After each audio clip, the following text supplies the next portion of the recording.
Dalam rekaman itu, Yulisa terlihat sangat lemas dan sulit untuk fokus. Amalia sempat mencoba menyuapi dan terus mengajaknya berbicara agar tetap merespon, tetapi Yulisa lebih banyak diam.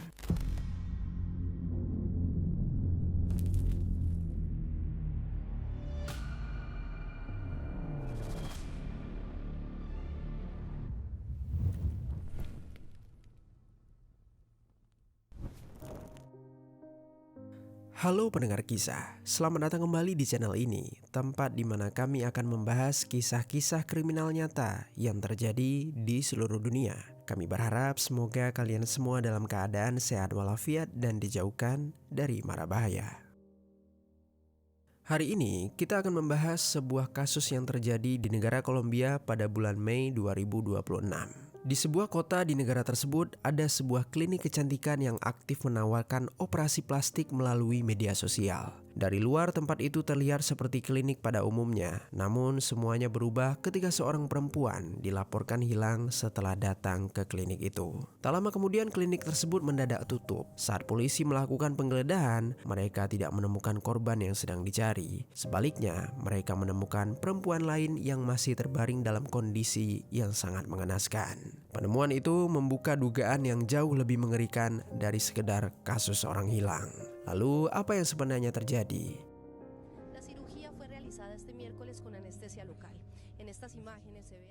Dan bagaimana kronologi selengkapnya? Mari kita bahas kisah di baliknya. Di kawasan Santa Lucia, Bogota, Kolombia, tinggallah seorang ibu yang bernama Lucia Consuelo Tolosa yang saat itu berusia 52 tahun. Jumlah anak yang dia miliki tidak diketahui secara pasti. Namun selama bertahun-tahun, Yulisa menjalani hidup sebagai janda dengan membesarkan anak-anaknya seorang diri. Untuk memenuhi kebutuhan keluarga, dia membangun dan menjalankan sebuah usaha salon kecil di rumahnya. Yulisa dikenal ramah dan selalu berusaha membuat pelanggan merasa nyaman. Seiring waktu, salonnya pun mulai dikenal dan jumlah pelanggan terus bertambah. Namun pada awalnya perjalanan kehidupan Yulisa tidaklah mudah. Dia berasal dari keluarga dengan kondisi ekonomi yang sangat sederhana. Ayahnya bekerja sebagai tukang bangunan, sementara ibunya menjadi seorang penjahit. Sejak kecil, Yulisa terbiasa melihat kedua orang tuanya bekerja keras. Lingkungan itu akhirnya membentuk Yulisa menjadi pribadi yang mandiri dan terbiasa berusaha sendiri. Lalu saat beranjak dewasa, Yulisa menemukan ketertarikan di bidang kosmetologi dan juga kecantikan. Dia mempelajari hal tersebut secara serius hingga akhirnya berhasil menjadikannya sumber penghasilan dengan membangun salon miliknya sendiri. Meski usahanya berjalan cukup baik, ada satu hal yang mulai mengganggu Yulisa. Seiring bertambahnya usia, Yulisa merasa kalau penampilannya berubah dan kepercayaan dirinya juga mulai menurun. Karena itu, dia mulai mempertimbangkan untuk melakukan perawatan kecantikan. Yulisa lalu menyisihkan penghasilannya sedikit demi sedikit sambil mencari klinik yang sesuai. Karena ingin menekan biaya, dia lebih tertarik pada klinik yang menawarkan harga yang lebih murah. Sampai akhirnya dia menemukan unggahan di media sosial dari sebuah klinik kecantikan yang bernama Beauty Laser. Karena merasa penasaran, Yulisa mulai melihat akun mereka satu persatu. Di sana ditampilkan foto sebelum dan sesudah tindakan, testimoni pelanggan, serta berbagai konten yang menunjukkan perubahan penampilan dalam waktu singkat. Semakin lama melihat, Yulisa mulai merasa kalau tempat inilah yang dia cari. Biaya perawatan yang ditawarkan oleh tempat itu sekitar 3 juta peso Kolombia atau setara dengan 11 juta rupiah. Jauh lebih murah dibandingkan beberapa klinik lain yang sebelumnya telah Yulisa pertimbangkan. Selain itu, klinik tersebut juga menjanjikan prosedur yang minim rasa sakit dengan masa pemulihan yang lebih cepat. Setelah mempertimbangkan cukup lama, Yulisa akhirnya memutuskan untuk menghubungi klinik tersebut. Tak lama kemudian diketahuilah pemilik klinik bernama Maria Fernanda Delgado, seorang perempuan asal Venezuela yang saat itu berusia sekitar 30 tahun. Untuk menjalankan usahanya, dia menyewa sebuah bangunan di kawasan Venesia, selatannya kota Bogota. Dari luar tempat itu tampak seperti klinik kecantikan yang biasa. Namun belakangan diketahui kalau klinik tersebut beroperasi secara ilegal dan tidak memenuhi standar fasilitas maupun prosedur medis yang semestinya. Melalui media sosial, Maria aktif menawarkan berbagai prosedur kecantikan seperti lipolisis laser, transfer lemak, dan juga peremajaan wajah yang harganya jauh lebih murah dibandingkan klinik-klinik kecantikan lainnya. Untuk menarik kepercayaan calon pelanggan, mereka juga menampilkan testimoni-testimoni palsu. Dalam operasional sehari-hari, Maria dibantu oleh suaminya yang bernama Edison Torres yang ikut mengelola aktivitas klinik. Selain itu ada juga Eduardo David Ramos yang bertindak sebagai dokter. Meski belakangan rekam jejak dan kelayakannya untuk menjalankan profesi tersebut juga dipertanyakan. Lalu selain itu, di klinik tersebut juga mempekerjakan beberapa orang lainnya, yaitu Nicole Hasbladi Gonzalez, Viviana Jasmel Diaz, Estefania Jesus Alberto Hernandez Morales, dan yang terakhir Kelvis Daniel Sequeira Delgado. Mereka semua menangani berbagai tugas, mulai dari pendaftaran pasien hingga pendampingan selama tindakan. Dengan jumlah staf dan aktivitas yang terlihat teratur, klinik tersebut tampak seperti fasilitas medis yang berjalan normal. Meski beberapa pasien sempat pulang tanpa masalah serius, banyak juga yang mengalami infeksi, keluhan kesehatan, atau masa pemulihan yang lebih lama dari seharusnya. Namun, sebagian pasien menganggap hal itu hanya efek samping biasa sehingga tidak mempertanyakan kualitas penanganan yang mereka terima. Singkat cerita, pada tanggal 13 Mei 2026, sekitar pukul 8 pagi, Yulisa tiba di klinik bersama temannya yang bernama Amalia Pardo.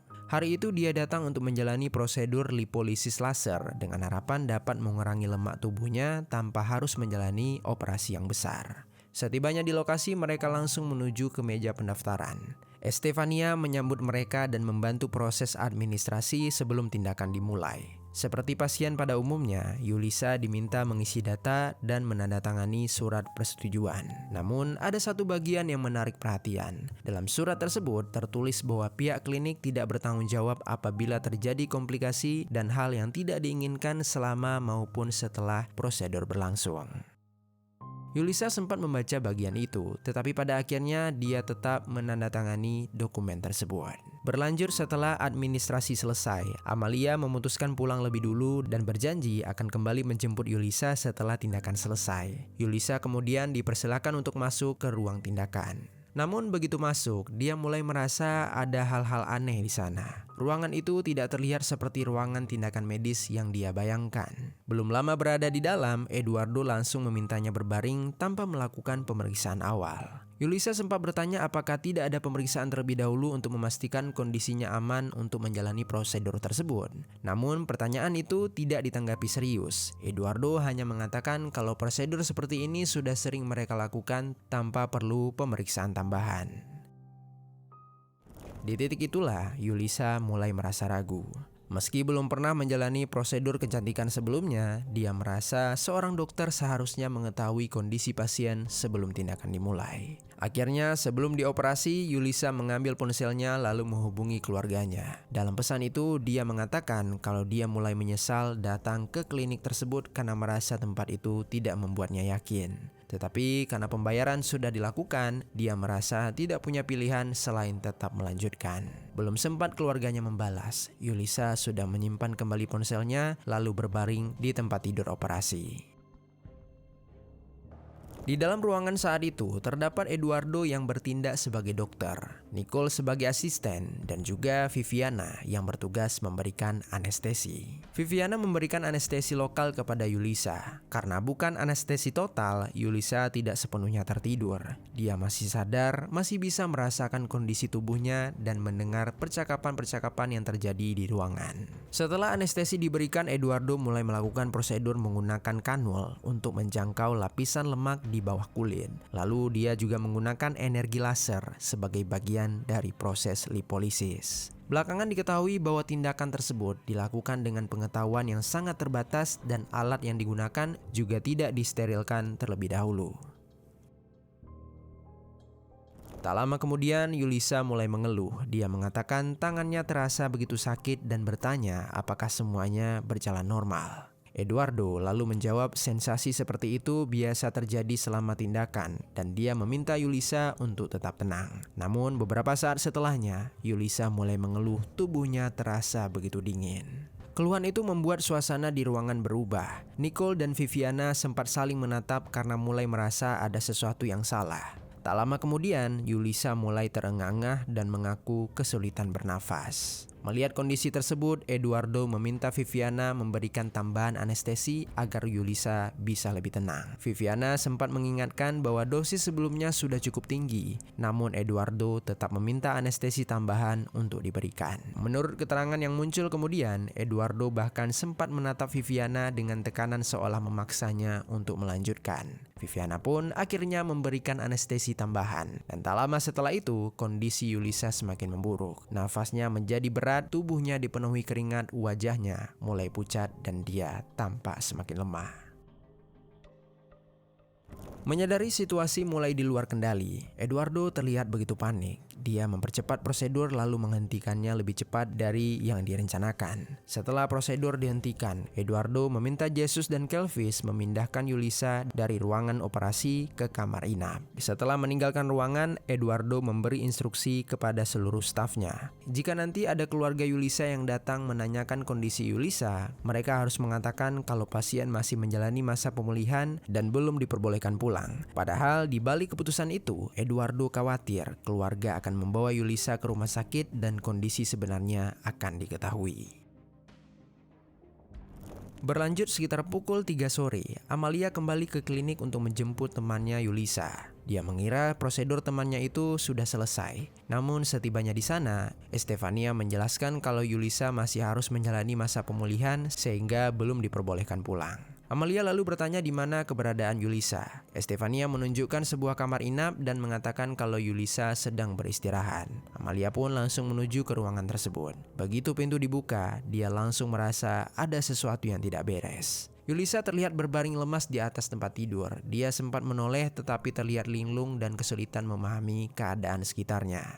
Merasa khawatir, Amalia keluar dan menanyakan kondisi Yulisa kepada Estefania. Namun, Estefania mengatakan kalau kondisi tersebut normal dan hanya efek anestesi setelah tindakan. Karena tidak memiliki pengetahuan tentang medis, Amalia mencoba mempercayai penjelasan tersebut. Meski begitu, dia tetap merasa ada sesuatu yang janggal.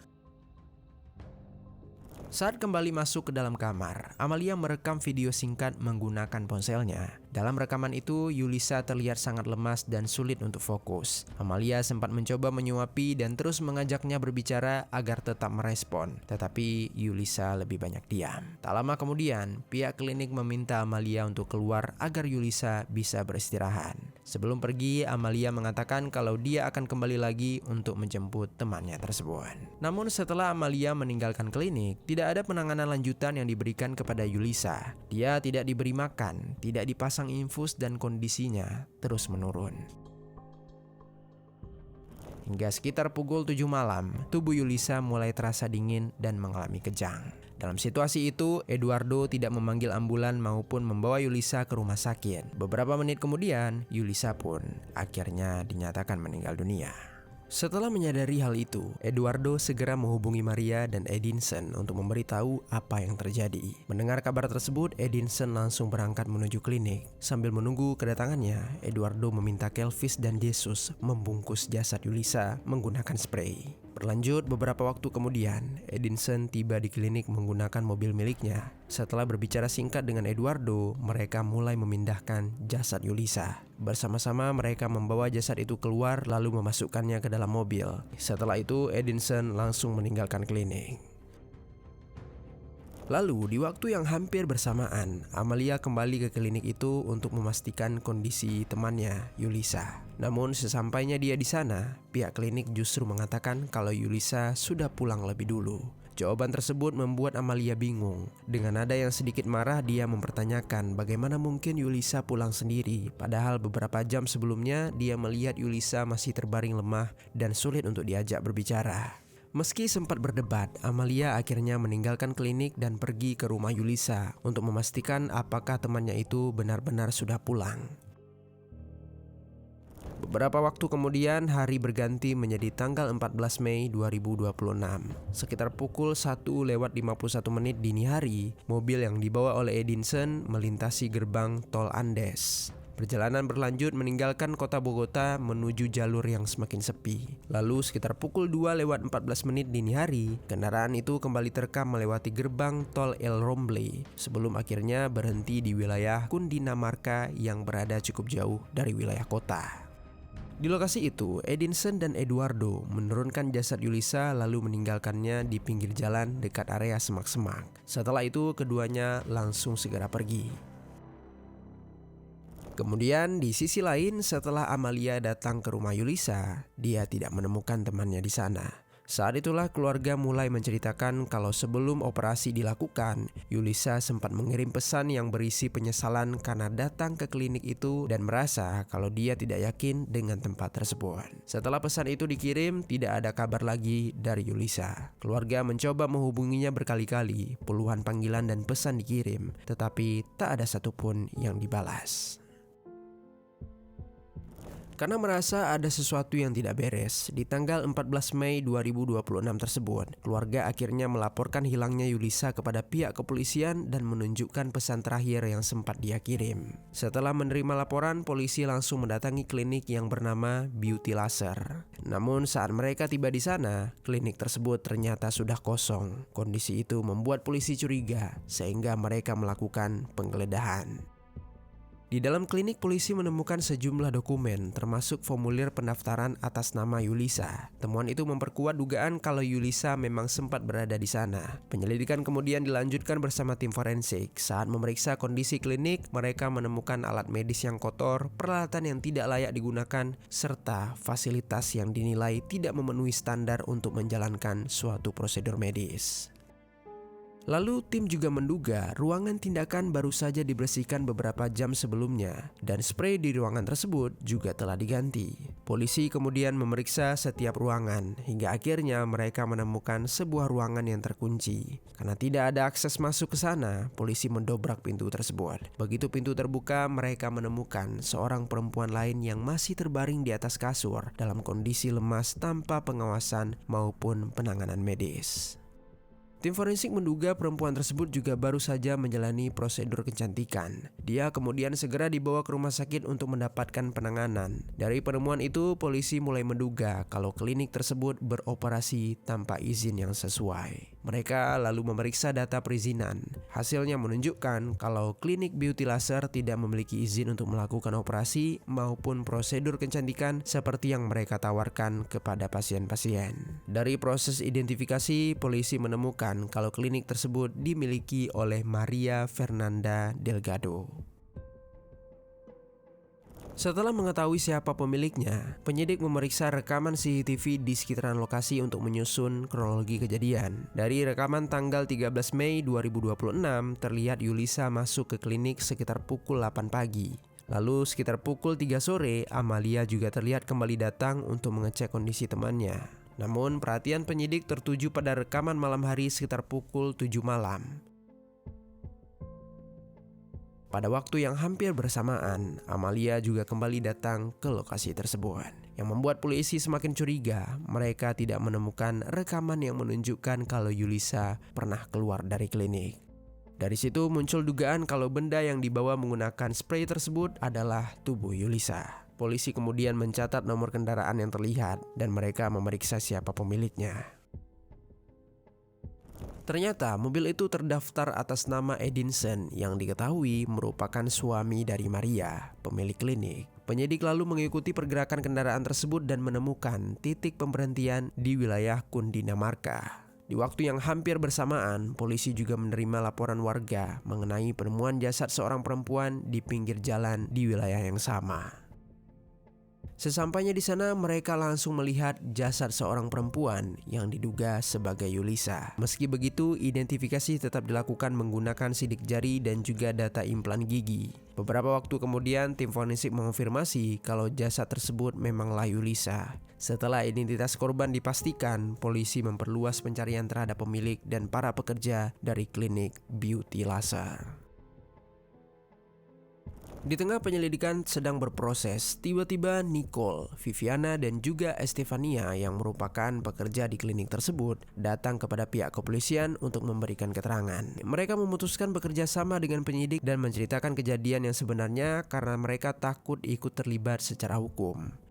Dari keterangan yang mereka berikan, fokus penyelidikan kemudian mengarah kepada Maria, Edinson, dan juga Eduardo. Polisi lalu menyebarkan identitas serta wajah ketiganya untuk mempercepat pencarian. Beberapa hari kemudian, sekitar pertengahan bulan Mei 2026, Maria dan Edinson berhasil ditemukan dan ditangkap oleh polisi negara Venezuela di provinsi Caracas. Lalu sementara itu, Eduardo David Ramos juga ditangkap beberapa minggu kemudian di lokasi yang tak jauh dari penangkapan sebelumnya. Dalam pemeriksaan, ketiga pelaku mengungkapkan keterlibatan Jesus Alberto Hernandez dan juga Kelvis Daniel Sequeira yang disebut membantu membungkus dan memindahkan jasad. Tak lama setelah itu, keduanya juga berhasil ditangkap di tempat persembunyian mereka di negara Kolombia. Singkat cerita, para pelaku kemudian menghadapi sejumlah dakwaan pidana. Dakwaan utama mencakup pengeksekusian yang diperberat, penghilangan jasad, pelanggaran aturan kesehatan, serta berkelompok dalam melakukan aksi kriminal. Sementara dua pelaku lainnya didakwa atas keterlibatan dalam penyembunyian jasad. Sampai saat video ini dibuat, belum ada putusan akhir yang dijatuhkan oleh pengadilan. Namun berdasarkan dakwaan yang telah diajukan, para pelaku utama berpotensi menghadapi hukuman penjara seumur hidup. Sementara pelaku lain kemungkinan menerima hukuman yang lebih ringan tergantung hasil persidangannya nanti. Singkat cerita, pada tanggal 23 Mei 2026, keluarga korban akhirnya mengadakan penghormatan terakhir untuk Yulisa. Sehari kemudian, pada tanggal 24 Mei 2026, dia dimakamkan dan diantar oleh keluarga serta orang-orang terdekatnya. Di tengah suasana duka, salah satu anak dari Yulisa menyampaikan sebuah kalimat yang kemudian banyak diingat oleh publik. Menurutnya, sang ibu tidak meninggal karena ingin tampil cantik, melainkan karena dia telah ditipu. Kasus ini memicu kemarahan publik dan kembali membuka perdebatan tentang maraknya klinik kecantikan ilegal yang memanfaatkan harga murah, promosi media sosial, dan lemahnya pengawasan. Banyak orang mempertanyakan bagaimana tempat seperti itu bisa tetap beroperasi, menerima pasien, melakukan tindakan medis, dan membangun kepercayaan publik tanpa izin maupun standar yang semestinya. Kasus ini menjadi pengingat bahwa tampil profesional di media sosial tidak selalu mencerminkan kondisi sebenarnya. Karena di balik ruangan yang terlihat meyakinkan dan janji perubahan yang cepat, ada risiko yang dalam beberapa jam saja bisa mengubah hidup seseorang secara permanen. Sekian kisah hari ini, mudah-mudahan ada pelajaran baik yang dapat kita ambil. Pendengar kisah, sebelum kita lanjut, kami mau rekomendasiin salah satu produk yang bisa kalian beli di fitur belanja di bawah. Enchant Electric Saver, alat cukur yang paling banyak diincar para pria. Dengan ukurannya yang mini, bikin gampang untuk dibawa kemana-mana. Desain cukurnya juga sudah memiliki teknologi ultra thin serta double ring, dapat mengikuti bentuk wajah, sehingga mudah diaplikasikan ke bagian yang sulit dijangkau. Bagian kepala dari alat ini bisa langsung dicopot karena memakai magnet dan sudah waterproof juga. Jadi aman jika langsung dicuci pakai air. Kalau kalian tertarik dengan produk ini, langsung klik link yang ada di bawah.